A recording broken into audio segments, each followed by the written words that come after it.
How do you think that a settlement, you say that if a satisfactory settlement were reached with Israel, then they could be given a normal place in the life of the Middle East, is I think what you're saying. How do you propose that the settlement should be reached? What would you say of the Yaring mission, the mission of Dr. Gunnar Yaring, the United Nations envoy? Is that the way to go about it, or should there be negotiations with Israel or an exchange of declarations? What is your view of the way the settlement should be approached? Well, of course, in order to reach peace, we have to give up, or the Israelis have to give up expansion. If they insist about expansion, there will be no peace. From the statements of all the Israeli leaders, they speak about expansion. Both Jerusalem, the Golan Heights, and parts from Sinai, and parts from the Western Bank. So if we want, or if the world community want peace, they must feel that peace don't mean expansion to any party. Then after that, Israel was created by the United Nations. So in order to achieve peaceful settlement, this must be through the United Nations. Through the United Nations? Yeah. Through the Yaring mission or through other means? Any means. It's the same. The Israelis, as you very well know, have repeatedly said that they want to sit down face to face with the Arabs. They prefer that method of approach, or keep saying that they do. What is wrong with that from the Arab point of view? I have just been in Paris, for example, where the United States is sitting down with the North Vietnamese and the Viet Cong. What is wrong with direct face-to-face negotiations? I might add that the negotiations in Paris are not proceeding very rapidly, but nevertheless they are going on. Well, of course, the question is different from the meetings of Paris. Now there is a nation, country with their armed forces occupying big part of the Arab territories, Sinai, the Western Bank of Jordan, the Golan Heights in Syria. So if we sit with them on a table to negotiate terms for peace, we'll be sitting on a table of capitulation. We'll be in the strong situation. And, well, they will ask, either we accept their terms, they will be in a position to dictate, or they will not leave the occupied territories. And, well, that's what they say today. They say today, either the Arabs do so and so and so, or will not evacuate the occupied territories.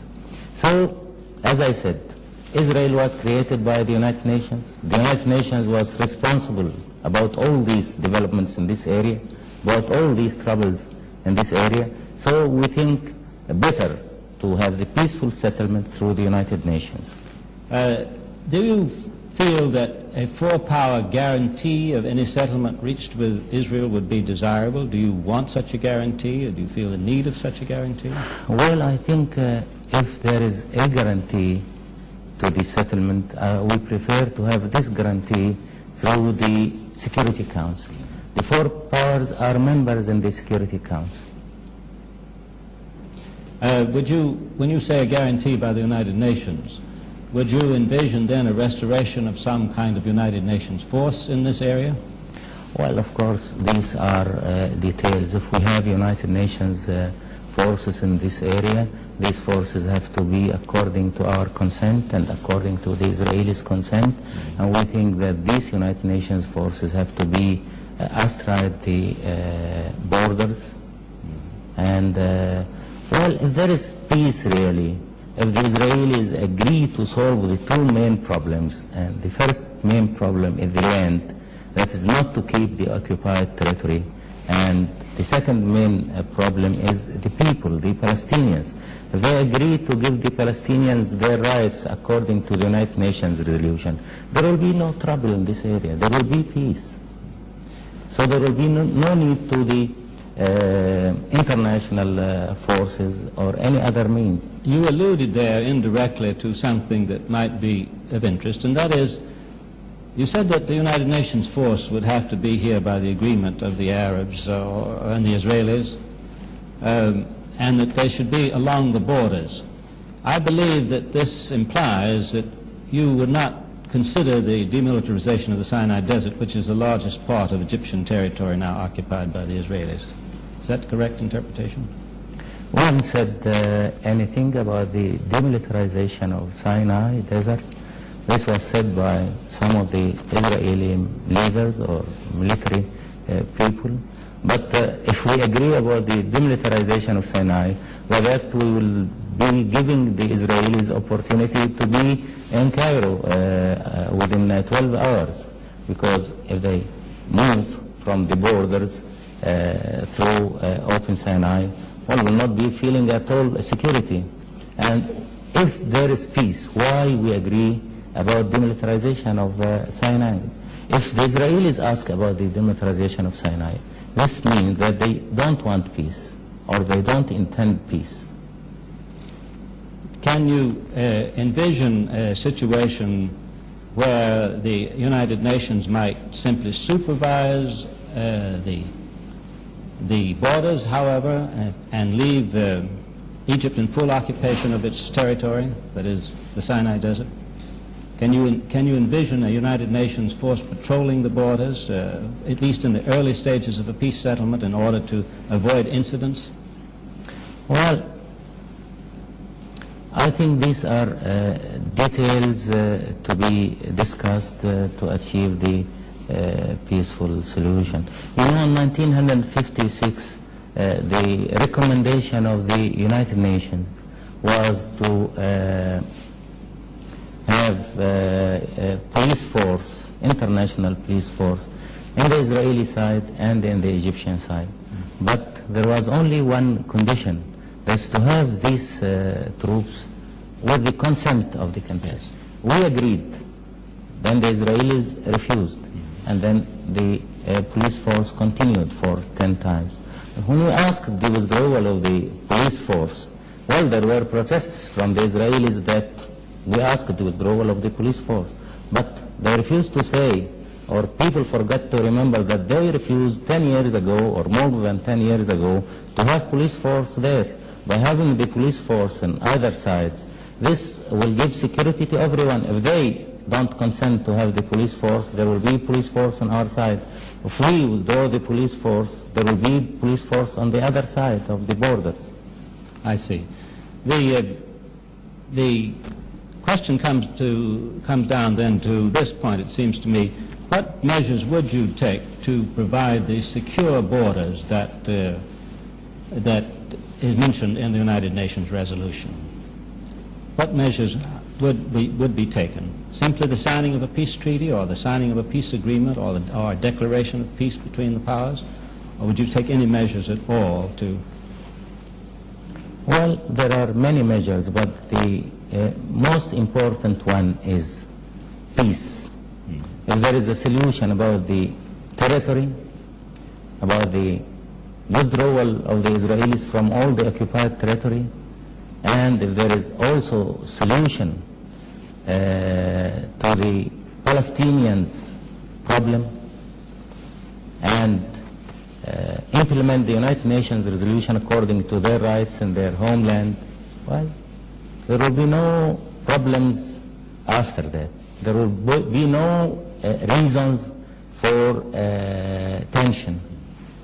Is it realistic to expect, however, that Israel, which wishes to be and has constituted itself as predominantly a Jewish state, would accept a very large number of Arabs back into their territory? Well, why not? The Jews and the Arabs, the Christians and the Muslims, were living here in the Middle East for centuries, for thousands of years. The Jews were living here in Egypt, and they are living here in Egypt, in spite of the propaganda which was used against us in your country, that we don't treat the Jews well. You can go all over the country and you can see the Jews. Some of them asked to leave the country, and we refused. We agreed, and then they refused to leave the country, and they said that they want to stay. We arrested Jews, about 80 Jews. But we arrested also, after the war, Muslims and Christians for the security of the country. The Israelis now are arresting more than 7,000 Arabs from the occupied territories and Gaza. So I want to say again, the Jews and the Muslims, the Christians, the Arabs were living here for centuries.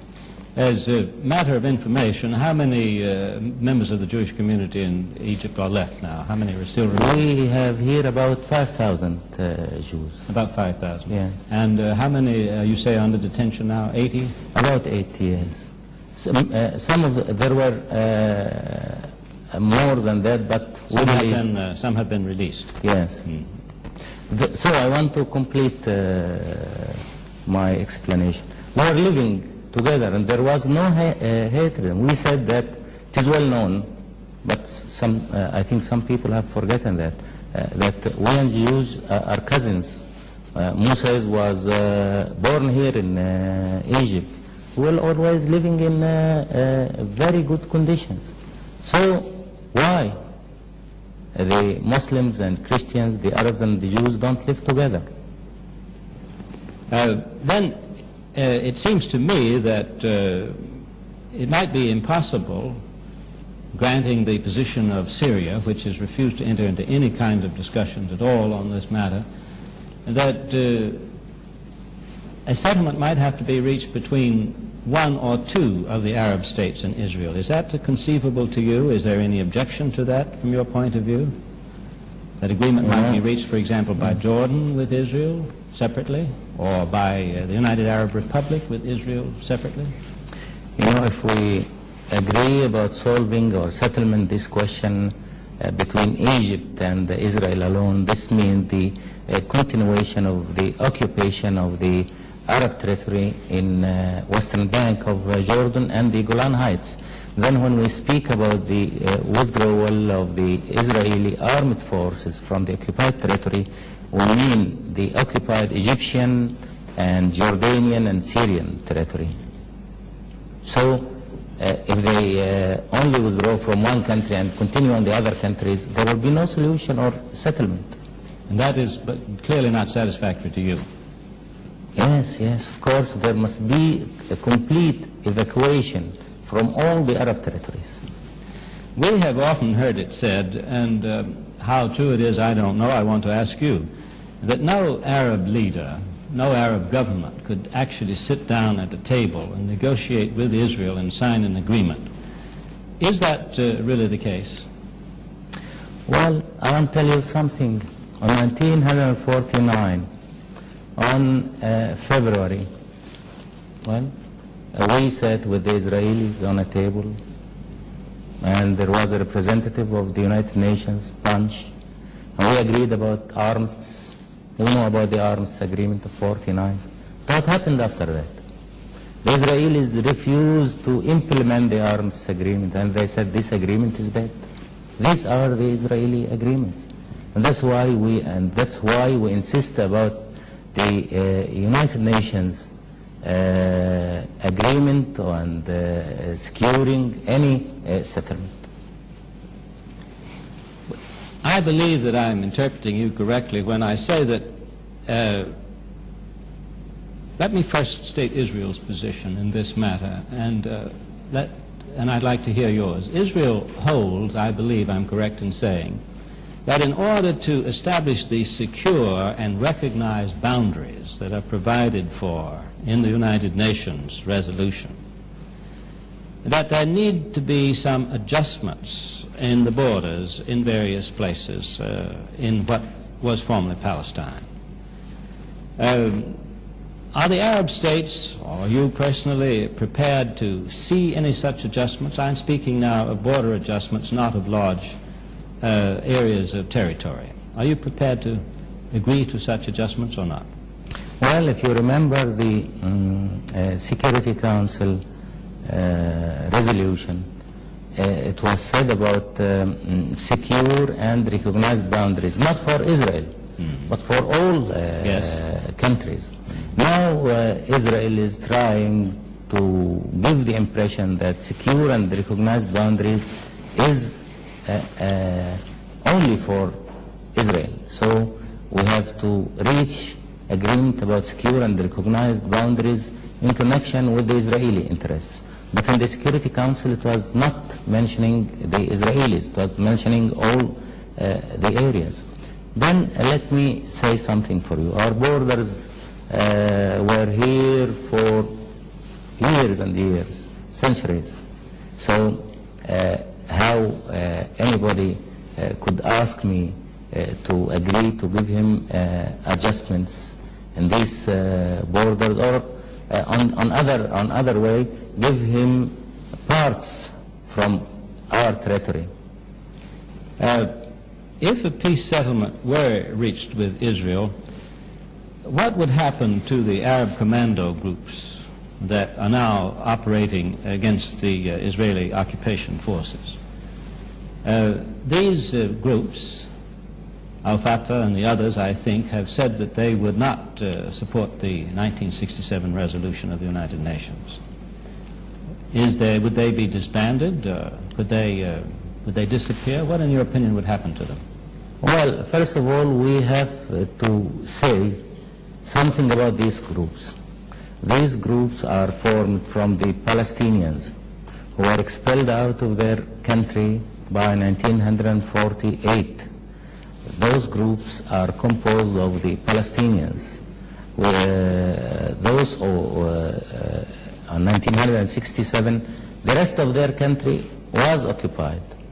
All what those people want is to achieve their rights, to return back to their homeland. I told you, without solving the problem of the Palestinians and giving them their rights to return back to their land and the complete withdrawal of the occupied territory, there will be no peace. We'll be speaking about something which nobody will be able to fulfill. So if there will be peace, this means that the problem of the Palestinians will be solved. So there will be no big problem for them. You think that these groups would dissolve automatically or naturally? You know, peace, if we achieve peace, real peace, as I said, peace means the land and the people. If we solve the problem of the land by the evacuation, if we solve the problem of the people by giving them all their rights according to what was said by the United Nations resolution, well, there will be real peace. Well, then we should not worry about the Palestinians' commandos.